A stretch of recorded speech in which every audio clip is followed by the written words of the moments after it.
नमस्कार दोस्तों, मेरा नाम है विमल सिंह। बालाजी स्टडी अड्डा में आपका स्वागत है। आज जो है वो 17 अक्टूबर 2020 तारीख है और जियो आज जो है वो जारी किया गया है। बैक प्रकरण से संबंधित भी उसमें सारी बातें कही गई हैं। जो धरना प्रदर्शन वगैरह जो चल रहा था उसके संबंध में भी बातें कही गई हैं। तो क्या सारी चीजें हैं, लाइन से एक एक पूरा नोटिफिकेशन जो है वो पढ़ लेते हैं। तो थोड़ा सा जूम कर देते हैं ताकि सभी छात्रों को जो है वो दिखाई दे।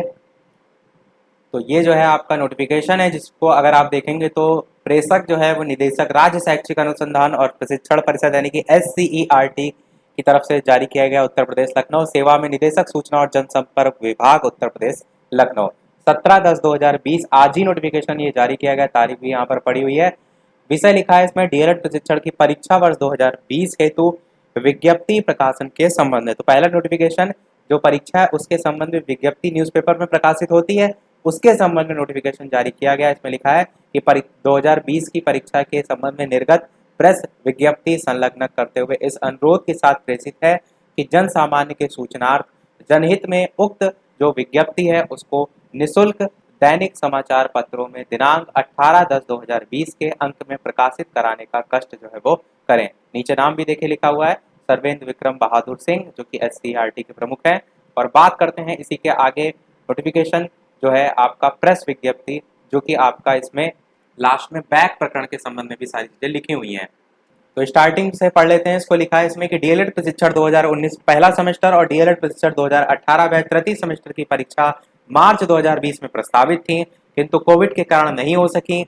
और आगे लिखा है कि वर्तमान में शासनादेश संख्या यहाँ पर दे रखी दिनांक 16/9/2020 द्वारा डीएलएड प्रशिक्षण वर्ष 2018 तृतीय सेमेस्टर की परीक्षा हेतु जो अहिर प्रशिक्षु हैं, जो कि प्रथम और द्वितीय सेमेस्टर में समस्त विषयों में उत्तीर्ण हैं, उनके औसत अंक के समान अंक प्रदान करते हुए तृतीय सेमेस्टर में कक्षोन्नति यानी कि प्रमोट प्रदान की जाने और साथ ही साथ डीएलएड प्रशिक्षण वर्ष 2019 के प्रथम सेमेस्टर के प्रशिक्षुओं को 100% कक्षोन्नति प्रदान करते हुए आगामी सेमेस्टर की परीक्षाएं अक्टूबर 2020 में संपादित कराए जाने के निर्देश दिए गए हैं।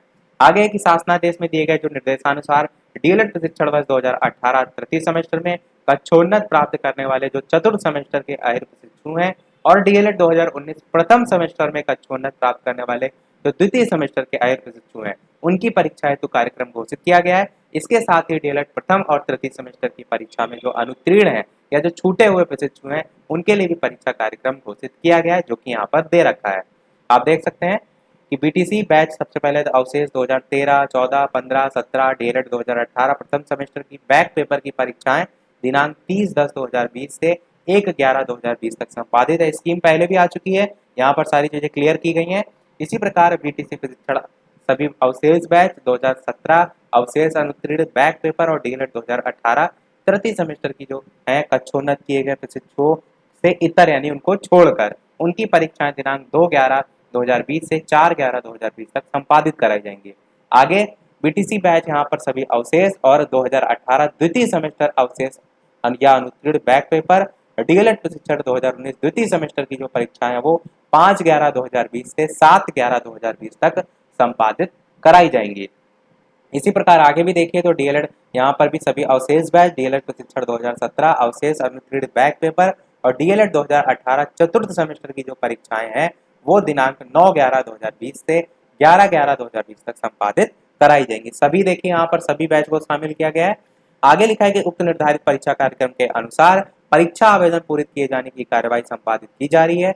डीएलएड 2018 प्रथम द्वितीय अनुत्तीर्ण और साथ ही साथ तृतीय सेमेस्टर में कक्षोन्नति के उपरांत चतुर्थ सेमेस्टर की परीक्षा में प्रतिभाग करने वाले प्रशिक्षुओं का विवरण भी यहाँ पर दिया गया है। देखिए प्रथम सेमेस्टर में जो अनुत्तीर्ण प्रशिक्षु हैं उनकी संख्या यहाँ पर दे रखी है 46,732। द्वितीय सेमेस्टर में अनुत्तीर्ण प्रशिक्षुओं की संख्या 57,270। इसी प्रकार प्रथम और द्वितीय सेमेस्टर में सभी विषयों में जो उत्तीर्ण प्रशिक्षु हैं उनकी संख्या 80,302। कक्षोन्नति हेतु अहिर पाए गए जो प्रशिक्षु उनकी संख्या 79,375 और प्रथम और द्वितीय सेमेस्टर जो है उसमें अनुत्तीर्ण होने के कारण तृतीय सेमेस्टर की परीक्षा में सम्मिलित होने वाले जो प्रशिक्षु उनकी संख्या 62,542। तो इस प्रकार से दे रखी है। अब बात करते हैं उस मेन मुद्दे की जो कि यहाँ पर मेन है, अभी मैं आपको बताता हूँ। इसमें देखिए सबसे पहले तो वही लिखा है कि 2018 तृतीय सेमेस्टर में कक्षोन्नति के उपरांत इतने प्रशिक्षु चतुर्थ सेमेस्टर और प्रथम द्वितीय सेमेस्टर में अनुत्तीर्ण या छूटे हुए उनको की परीक्षा हेतु अहिर पाए गए, जिनकी परीक्षाएं उपयुक्त परीक्षा कार्यक्रम के अनुसार संपादित कराई जाएंगी।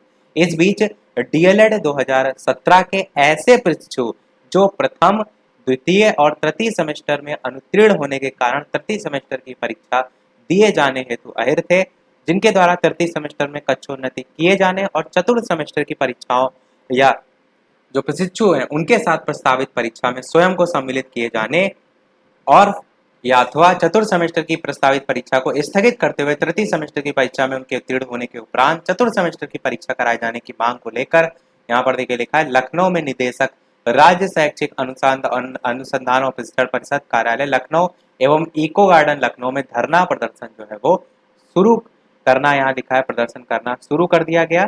चतुर्थ सेमेस्टर के ऐसे जो परीक्षार्थी हैं उनकी परीक्षा को स्थगित किया जाना किसी भी दृष्टि से ऐसे जो परीक्षार्थी उनके हित में नहीं है, जो प्रथम और द्वितीय सेमेस्टर में उत्तीर्ण होने के कारण कक्षोन्नत किए जाने और चतुर्थ सेमेस्टर की परीक्षा में सम्मिलित होने हेतु अहिर है। कहने का मतलब यहाँ पर स्पष्ट तौर पर लिखा है कि परीक्षा किसी भी प्रकार से जो पास छात्र हैं उनकी कैंसिल नहीं होगी। इस संबंध में यह भी उल्लेखनीय कि डीएलएड 2017 बैच की चतुर्थ सेमेस्टर की परीक्षाएं संपादित कराते हुए पूर्व में ही परीक्षा फल फरवरी 2020 में घोषित किया जा चुका है और इस प्रकार 2017 बैच नियमित रूप से पूरा भी हो चुका है। इससे मात्र वे ही परीक्षार्थी परीक्षा हेतु बचे हैं जो विभिन्न कारणों से विभिन्न जो सेमेस्टर है उसमें अनुत्तीर्ण या छूटे हुए हैं। सत्र 2017 के तृतीय सेमेस्टर में 21,220 जो अनुत्तीर्ण होने के कारण है, जिनकी आंशिक परीक्षाएं निर्धारित कार्यक्रम के अनुसार संपादित कराया जाना प्रस्तावित है, उन्हें कक्षोन्नति प्रदान किया जाना उचित नहीं होगा, स्पष्ट तौर पर यहाँ पर मना कर दिया गया है। और इसी प्रकार 2018 बैच के विभिन्न सेमेस्टर में अनुत्तीर्ण जो प्रशिक्षार्थी हैं उनको भी कक्षोन्नति प्रदान किया जाना उचित नहीं होगा, इनको भी स्पष्ट तौर पर मना कर दिया गया है, क्योंकि इनको कक्षोन्नति प्रदान किए जाने पर ऐसे अन्य प्रशिक्षुओं को भी कक्षोन्नति प्रदान किया जाना होगा जो 2013, 14, 15 बैच में अनुत्तीर्ण या छूटे हुए हैं, जिसको किसी भी दृष्टि से उचित नहीं कहा जा सकता। तो स्पष्ट तौर पर यहाँ पर मना कर दिया गया, आप सभी लोग प्रमोट नहीं होंगे। यहाँ आगे लिखा है प्रशिक्षण 2017-2018 के अनुत्तीर्ण जो प्रशिक्षु हैं उनको कक्षोन्नति प्रदान किए गए जो प्रशिक्षु हैं उनसे समानता की मांग किया जाना किसी भी दृष्टि से उचित नहीं होगा। अब यहाँ पर देखिए धरना आंदोलन के संबंध में फिर से लिखा है कि इस संबंध में आंदोलनरत धरना दे रहे प्रशिक्षुओं के प्रतिनिधि मंडल को विभाग के उच्चाधिकारियों द्वारा वार्ता के दौरान ये अवगत कराया गया कि इस जो प्रशिक्षार्थी हैं उनके हितों को ध्यान में रखते हुए तृतीय सेमेस्टर का परीक्षा फल शीघ्र ही घोषित करके जनवरी 2021 माह के अंतिम सप्ताह में इन जो प्रशिक्षु हैं उनकी चतुर्थ सेमेस्टर की परीक्षा भी संपादित करा ली जाए। यानी जो थर्ड सेमेस्टर बैक पेपर जितने भी संबंधित छात्र हैं उनके थर्ड सेमेस्टर के सभी पेपर होंगे और स्पष्ट तौर पे यहाँ पे इन्होंने लिख दिया है कि जनवरी 2021 माह जो है उसमें ये रिजल्ट निकाल देंगे और रिजल्ट निकालने के बाद चतुर्थ सेमेस्टर की परीक्षा भी उन छात्रों की करा ली जाएगी। किंतु इनके प्रतिनिधि मंडल द्वारा इस प्रस्ताव से असहमति जताते हुए तृतीय सेमेस्टर में कक्षोन्नत प्रदान किए जाने अथवा कक्षोन्नत जो प्राप्त चतुर्थ सेमेस्टर की प्रस्तावित परीक्षा है उसको स्थगित कर इन अभ्यर्थियों के साथ परीक्षा कराए जाने की मांग पर अड़े हैं। यहाँ पर लिखा है कि जो धरना प्रदर्शन और सारी चीजें हो रही थी उसमें ये मांग की जा रही थी कि या तो प्रमोट कर दिया जाए या तो परीक्षा ही स्थगित कर दी जाए, उसी के संबंध में यहाँ पर लिखा है। और जो चतुर्थ सेमेस्टर की परीक्षा में प्रतिभाग करने वाले ऐसे प्रशिक्षुओं के हितों के विपरीत होगा जो नियमित रूप से उत्तीर्ण होने के कारण और कक्षोन्नत प्राप्त होने के कारण चतुर्थ सेमेस्टर की परीक्षा हेतु अहिर है। आगे लिखा है कि आंदोलनरत और धरनारत प्रशिक्षु द्वारा विभिन्न प्रकार से दुष्प्रचार करते हुए माहौल को खराब किए जाने और प्रस्तावित परीक्षा में बाधा उत्पन्न किए जाने का भी प्रयास किया जा रहा है। पुनः अनुत्तीर्ण अभ्यर्थियों के हितों को ध्यान में रखते हुए निर्धारित परीक्षा कार्यक्रम के अनुसार, इसीलिए ऊपर परीक्षा कार्यक्रम पूरा दिया गया है, तृतीय सेमेस्टर की परीक्षा संपादित कराए जाने के उपरांत ही परीक्षा फल घोषित करते हुए अलग से माह जनवरी 2021 के अंतिम सप्ताह में चतुर्थ सेमेस्टर की परीक्षाएं संपादित किए जाने का निर्णय लिया गया है। तो ये पूरा ओवरऑल निष्कर्ष जो है यहाँ पर निकल कर आया है। साइड में आप देख भी सकते हैं उत्तर प्रदेश राज्य शैक्षिक अनुसंधान और प्रशिक्षण परिषद उत्तर प्रदेश यानी SCERT की तरफ से आज ही है जियो जो है वो जारी हुआ। ये वही जियो है जिसके संबंध में इंतजार किया जा रहा था कि आज जारी होगा, कल जारी होगा, और ये जियो किसी भी प्रकार से पक्ष में तो जारी हुआ नहीं है, साफ सारी चीजों को जो है वो मना कर दिया गया और स्थिति वही की वही जो है वो बनी रही। वीडियो को सभी छात्रों के साथ शेयर अवश्य कर दीजिएगा। इतने दिन से सभी छात्र जो है वो प्रयास कर रहे हैं, इतने दिन से सभी छात्र जुटे हुए हैं, तो सभी तक जानकारी अवश्य पहुंच जाए, ये ज़्यादा जरूरी है। तो आज के वीडियो में इतना ही। वीडियो पसंद आया हो तो लाइक अवश्य कीजिएगा, चैनल पर नए हो तो सब्सक्राइब करके अवश्य जुड़ जाइएगा। मिलते हैं अगले वीडियो में नए टॉपिक के साथ। नमस्कार, थैंक यू फॉर वॉचिंग।